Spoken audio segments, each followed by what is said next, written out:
tumesonga kidogo, na kwa sababu ya mambo vile yalivyo, naomba tu mlipe dakika chache, tutakuwa na mambo mengi, na ili tuweze kushiriki ama tuweze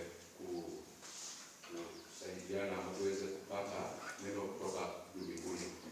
Na neno la siku ya leo linazungumzia kuhusu discipleship. Discipleship kwa Kikuyu nikijaribu kutafsiri ni kutugataa.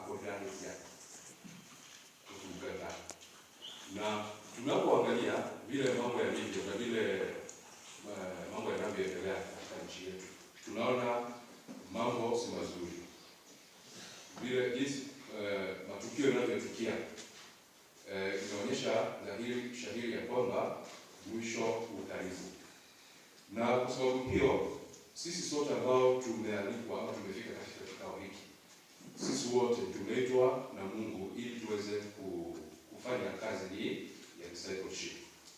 Na ili uweze kufanya kazi ya discipleship ama ya utumishi, lazima kwanza uwe mtumishi, a disciple. Na tunapoendelea, mafundisho yangu nimeyagawanya katika sehemu tatu. Sehemu ya kwanza tutaangalia who is the disciple. Alafu sehemu ya pili tutaangalia how does a disciple look like in everyday life. Alafu ya tatu ambayo tutaenda tukimalizia itakuwa inazungumzia mambo ya practical ways to start living as a disciple. Mambo hayo matatu ndio tutazungumzia ili tuweze kusikia Mungu anataka tusikie namna gani. Tuanze na who is a disciple. Mtumishi ni nani? Kwa lugha ya kawaida ama kwa maana ya juu, a disciple is just a student. Ni mtu ambaye anasoma ama mtu ambaye anafundisha mambo fulani. Lakini tunaambiwa a disciple is not just a student.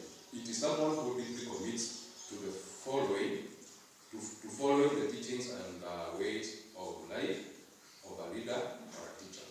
Ati mtumishi ni mtu ambaye anayejitolea kufuata mafundisho ya mtu fulani, kiongozi fulani au mwalimu fulani. Na hivyo tunaona ya kwamba mara nyingi sisi kwa njia moja au nyingine tunakuwa wanafunzi. Tunakuwa wanafunzi kwa njia moja ama nyingine.